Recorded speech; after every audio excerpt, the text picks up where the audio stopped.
Hello जी guys, तो कैसे हो आप सभी। I hope you all are good. आप सभी का हमारे इस नाहिद क्लासेस चैनल में स्वागत है। यदि आप इस चैनल पर नए हैं तो प्लीज़ चैनल को सब्सक्राइब कर दीजिए और वीडियो को लाइक कर दीजिए और अपने दोस्तों के पास भी शेयर कर दीजिए ताकि उन लोगों को भी मदद हो सके इस वीडियो से। तो चलिए, आज हम कक्षा 10वीं की जो हिस्ट्री है उसका सेकंड चैप्टर समाजवाद एवं साम्यवाद में जितने भी ऑब्जेक्टिव क्वेश्चंस है एनसीईआरटी वो आज हम पढ़ेंगे। तो चलिए वीडियो को शुरू करते हैं। चलिए, अगला जो क्वेश्चन है वो कह रहा है कि रूस में कृषक दास प्रथा का अंत कब हुआ। फर्स्ट ऑप्शन है ए 1861, सेकंड ऑप्शन है बी में 1862, सी ऑप्शन है 1863 और फोर्थ नंबर डी ऑप्शन जो है 1864। तो आप सभी को पता है कि रूस में एक दास प्रथा लागू की गई थी, वो 1861 ईस्वी में समाप्त कर दी गई, यानी उसका अंत कर दिया गया। तो इसका option number C is option number A is right answer. चलिए अगले क्वेश्चन पे बढ़ते हैं। अगला जो क्वेश्चन है हमारा वो है रूस में, सेकंड जो नंबर जो क्वेश्चन है कह रहा है रूस में जार का अर्थ क्या होता है। चलिए ऑप्शन देखते हैं। फर्स्ट ऑप्शन जो ए नंबर ऑप्शन में दिया है पीने का बर्तन, क्लियर है। सेकंड ऑप्शन है बी नंबर में पानी रखने का मिट्टी का बर्तन। थर्ड ऑप्शन है सी नंबर रूस का सामान।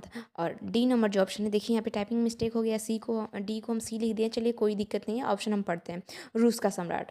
तो आप सभी को पता है कि जहाँ पे राजा की शासन होती है वहाँ, मतलब जहाँ पे राजशाही शासन होता है वहाँ पे अलग अलग आई थिंक नाम रखा जाता है। तो देखिए रूस में जार को क्या कहा जाए, जार का अर्थ क्या होता है। तो वहाँ पे जो रूस के जो सम्राट वगैरह होते हैं ना, उन्हीं को जार कहा जाता है, यानी रूस में सम्राट को जार कहा जाता है। तो सेकंड नंबर क्वेश्चन का option number D is right answer हो जाएगा। तो डी पे क्लिक करते हैं। चलिए अगले क्वेश्चन पे बढ़ते हैं। अगला जो क्वेश्चन है हमारा वो थर्ड नंबर है का। देखिए काल यहाँ पे लिखा गया, टाइपिंग हो गया, टाइपिंग मिस्टेक में थोड़ी सी गलती हो गई है। तो देखिए टाइपिंग मिस्टेक हो गया है।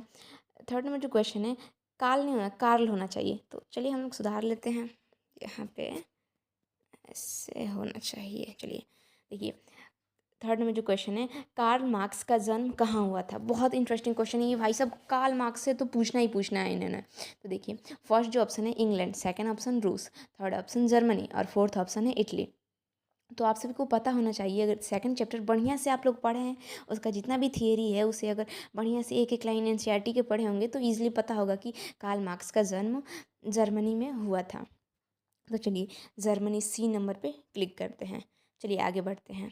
अगला जो क्वेश्चन है फोर्थ नंबर वो कह रहा है साम्यवादी शासन का पहला प्रयोग कहाँ हुआ। तो देखिए एक शासन है, एक साम्यवादी शासन, तो इसका प्रयोग पहले सबसे पहले किस देश में हुआ था। तो हम ऑप्शन पढ़ते हैं। पहला जो ऑप्शन है ए नंबर वो रूस है, बी नंबर ऑप्शन जापान है, सी नंबर ऑप्शन चीन है, डी नंबर ऑप्शन क्यूबा है। तो आप सभी को पता है साम्यवादी शासन का पहला प्रयोग सबसे पहले रूस में किया गया था। तो फोर्थ का ए नंबर ऑप्शन इज राइट हो जाएगा, रूस हो जाएगा।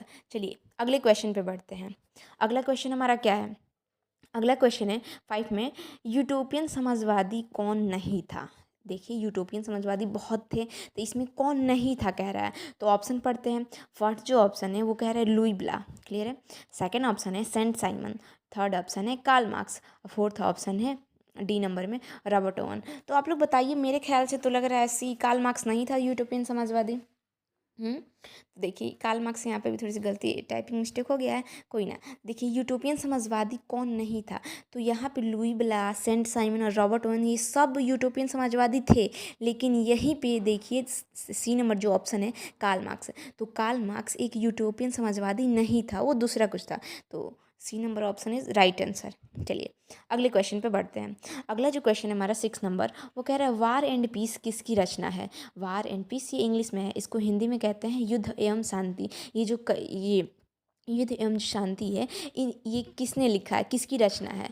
फर्स्ट जो ऑप्शन है वो कह रहा है कार्ल मार्क्स, सेकंड ऑप्शन है टॉल्स्टॉय, थर्ड ऑप्शन है दोस्तोवस्की और जो फोर्थ ऑप्शन है डी नंबर, यहाँ पे भी देखिए डी को सी लिख दिए हैं, एंजल्स। तो आपको बताना है वार एंड पीस किसने लिखा था, वार एंड पीस किसने लिखा था। तो वार एंड पीस आप सभी को पता है कि लियो टॉल्स्टॉय ने लिखा था। तो बी नंबर 6 का B number is right answer, Tolstoy हो जाएगा। चलिए अगले क्वेश्चन पे बढ़ते हैं।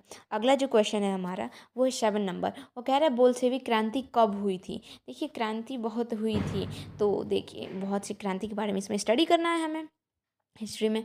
तो देखिए एक जो क्रांति है वो कह रहा है 7 नंबर क्वेश्चन में बोल्शेविक क्रांति कब हुई थी। इसका ऑप्शन पढ़ते हैं। ऑप्शन तो ए नंबर देखिए फरवरी 1917, बी ऑप्शन है नवंबर 1917, सी ऑप्शन है अप्रैल 1917, डी ऑप्शन है 1905। तो देखिए आप सबको पता है बोल्शेविक क्रांति को हम नवंबर क्रांति सॉरी अक्टूबर क्रांति भी कहते हैं, और लेकिन वो जो क्रांति हुई थी वो नवंबर 1917 को हुआ था। तो 7 का B number is right answer हो जाएगा। चलिए अगले क्वेश्चन पे बढ़ते हैं। अगला जो हमारा क्वेश्चन है वो कह रहा है लाल सेना का गठन किसने किया था। बहुत इंटरेस्टिंग क्वेश्चन है ये जब क्वेश्चन है ना बहुत बारी पूछते हैं। हाँ, और आपको एक बात सजेस्ट कर दूं मैं कि जितने भी एनसीईआरटी ऑब्जेक्टिव क्वेश्चंस हैं ना वो इस चैनल पे कराए जाएंगे, तो प्लीज़ चैनल को सब्सक्राइब कर दीजिए। और आप सभी को एक बात बताना था कि एनसीईआरटी जितने भी ऑब्जेक्टिव क्वेश्चन है उसे भाई आप लोग रट जाइए एकदम, क्योंकि 80% वहीं से क्वेश्चंस बिहार बोर्ड में आता है। चलिए तो इसका ऑप्शन पढ़ते हैं, क्वेश्चन देखते हैं। लाल सेना का गठन किसने किया था। तो फर्स्ट ऑप्शन है A Karl Marx, second option है स्टालिन, थर्ड ऑप्शन है टोटोस्की और फोर्थ ऑप्शन है केरेंस्की। तो देखिए हमारा जो ऑप्शन नंबर 8 का जो होगा, स्टालिन ने लाल सेना का गठन किया था। स्टालिन जो था एक, उसी ने लाल सेना का गठन किया था। तो 8 का option number B is right answer. चलिए आगे बढ़ते हैं।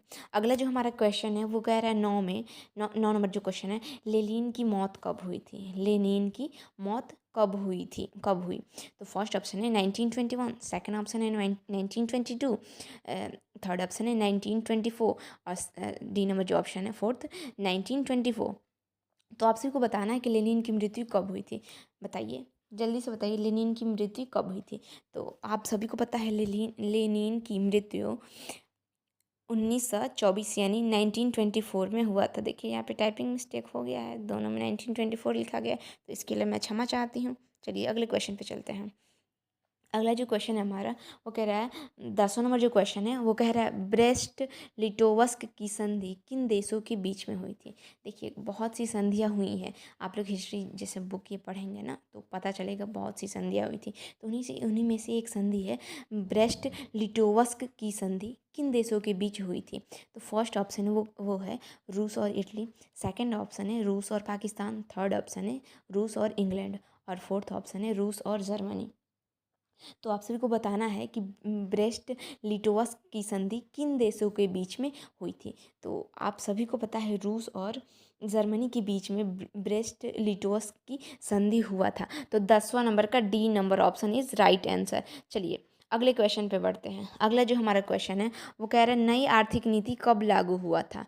न्यू इकोनॉमिक पॉलिसी, इसको इंग्लिश में NEP कहते हैं। तो ये लागू कब हुआ था। फर्स्ट ऑप्शन है 1920, सेकंड ऑप्शन है 1923 और सी ऑप्शन है थर्ड ऑप्शन है 1925 और फोर्थ ऑप्शन है 1921। तो हमें बताना है नई आर्थिक नीति कब लागू हुआ था।